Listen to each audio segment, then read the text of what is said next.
श्यामपुर गांव की हर गली अपने अंदर कई रहस्यों को समेटे हुए थी। ये गांव अपनी गोस्ट स्टोरी के लिए दूर दूर तक मशहूर था। गांव के बुजुर्ग अक्सर रात की आग के पास बैठकर इस गोस्ट स्टोरी को सुनाते थे। कहते थे कि हर पूर्णिमा की रात वहां एक भूतनी दिखाई देती है। इस भूतनी की कहानी से अर्जुन बेहद प्रभावित था।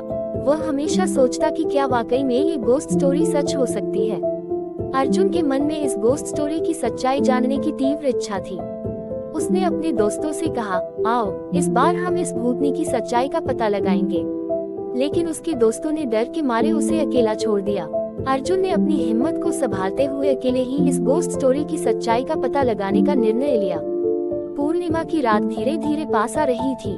अर्जुन ने अपनी योजना बनानी शुरू कर दी। गांव के बाहर स्थित पुराने महल की ओर वह बढ़ चला। ये वही महल था जो हर गोस्ट स्टोरी का केंद्र था। रात का अंधेरा गहराते ही चांदनी अपनी पूरी चमक के साथ आकाश में फैल गई थी। अर्जुन के कदमों की आहट सुनाई दे रही थी, जैसे वह किसी गोस्ट स्टोरी का हिस्सा बन चुका हो। उसके दिल की धड़कन तेज हो गई थी। महल के पास पहुंचते ही उसे एक ठंडी हवा का झोंका महसूस हुआ, जिसने उसके रोंगटे खड़े कर दिए। उसने देखा कि महल की पुरानी सीढ़ी अंधेरे में गुम हो रही थी।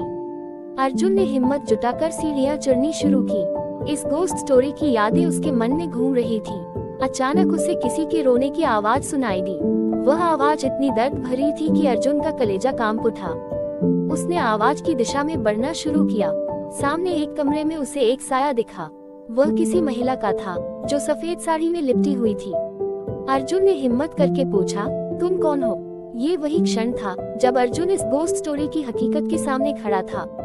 वह साया धीरे धीरे उसकी ओर बढ़ा और एक ठंडी आवाज में कहा, मैं इस महल की रानी थी। मेरे साथ विश्वासघात किया गया और मुझे इस दुनिया से विदा कर दिया गया। लेकिन मेरी आत्मा को शांति नहीं मिली है। अर्जुन ने उस आत्मा की मदद करने का निर्णय लिया। उसने पूछा कि वह कैसे उसकी मदद कर सकता है। इस गोस्ट स्टोरी का रहस्य अब उसके सामने खुलने वाला था। आत्मा ने उसे एक पुरानी तिजोरी के बारे में बताया, जिसमें उसके जीवन की सारी सच्चाई दबी हुई थी। अर्जुन ने अपनी पूरी ताकत लगाकर उस तिजोरी को ढूंढा और खोला। उसमें रानी के जीवन की सारी सच्चाइयां थीं, जिन्हें जानकर अर्जुन स्तब्ध रह गया। इस गोस्ट स्टोरी का अंत अब उसके हाथ में था। वह सारी बातें लेकर उसने गांव वालों को बताई और रानी के साथ हुए अन्याय को न्याय दिलाने की कोशिश की। धीरे धीरे रानी की आत्मा को शांति मिली और उसने अर्जुन को धन्यवाद दिया। अर्जुन ने महसूस किया कि उसकी हिम्मत और सच्चाई ने न केवल एक आत्मा को मुक्ति दिलाई, बल्कि गांव के लोगों को भी एक डरावनी रात से मुक्त किया। इस गोस्ट स्टोरी के बाद अर्जुन गांव का हीरो बन गया और उसकी कहानी ने उसे अमर कर दिया। गांव में अब हर पूर्णिमा की रात एक उत्सव की तरह मनाई जाती है, जिसमें अर्जुन की बहादुरी और भूतनी की मुक्ति की कहानी सुनाई जाती है। इस गोस्ट स्टोरी ने न केवल अर्जुन की जिंदगी बदल दी, बल्कि श्यामपुर के इतिहास में भी एक नया अध्याय जोड़ दिया। अर्जुन की बहादुरी और इस गोस्ट स्टोरी की सच्चाई ने श्यामपुर गांव के लोगों के दिलों में एक नई उम्मीद जगाई थी। लेकिन इस कहानी का अंत यही नहीं था। रानी की आत्मा को शांति तो मिल गई थी, लेकिन महल की दीवारों में छिपे कई और रहस्य अब भी उजागर होने बाकी थे। अर्जुन को महसूस हुआ कि यह गोस्ट स्टोरी उसकी किस्मत से जुड़ी हुई है और उसे इन रहस्यों को सुलझाना होगा। पूर्णिमा के बाद की अगली रातें भी रहस्यमयी होती जा रही थी। अर्जुन ने महसूस किया कि महल के कुछ और हिस्सों में कोई अदृश्य शक्ति उसे खींच रही थी। एक रात उसने फिर से महल जाने का निर्णय लिया। इस बार उसने गांव के कुछ और जिज्ञासु युवकों को अपने साथ चलने के लिए मना लिया। महल में प्रवेश करते ही अर्जुन और उसके साथी एक नए कमरे की ओर बढ़े। ये कमरा पहले से बंद था और अर्जुन को यकीन था कि यहाँ भी कोई गोस्ट स्टोरी छिपी हुई है। कमरे के अंदर एक पुराना चित्र लटका हुआ था, जिसमें एक आदमी और महिला को दिखाया गया था। अर्जुन ने गौर से देखा और पाया कि यह वही रानी थी, जिसकी आत्मा को उसने शांति दी थी। लेकिन उस आदमी का चेहरा उसकी समझ से बाहर था। चित्र के पीछे एक गुप्त दरवाजा था। दरवाजे को खोलते ही अर्जुन और उसके दोस्तों ने देखा कि वहाँ एक गुप्त सुरंग थी। सुरंग के अंदर बहुत सी पुरानी चीजें पड़ी थी, जिनमें कुछ पुराने ग्रंथ और दस्तावेज शामिल थे। इन दस्तावेजों में उस आदमी की कहानी थी, जो रानी का विश्वास पात्र था और जिसे बाद में धोखा देने का आरोप लगा। अर्जुन और उसके साथी धीरे धीरे उन दस्तावेजों को पढ़ने लगे।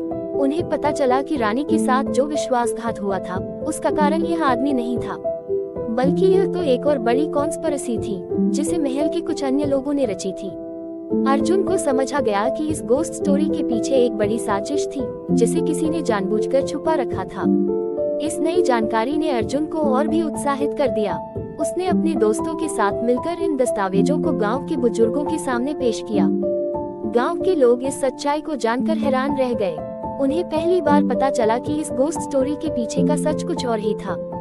गांव में एक सभा बुलाई गई, जिसमें अर्जुन ने अपनी पूरी यात्रा और इस गोस्ट स्टोरी के पीछे छुपे रहस्यों को उजागर किया। इस सभा के बाद गांव के सभी लोग अर्जुन की तारीफ करने लगे।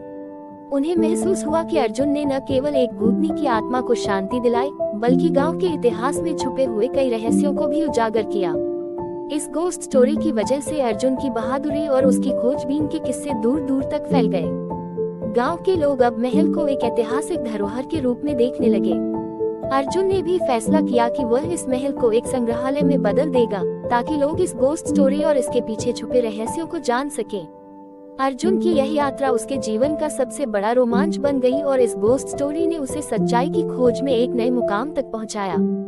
गांव के लोग आज भी अर्जुन की इस बहादुरी की कहानी सुनाते हैं और यह गोस्ट स्टोरी अब श्यामपुर की एक अमूल्य धरोहर बन चुकी है।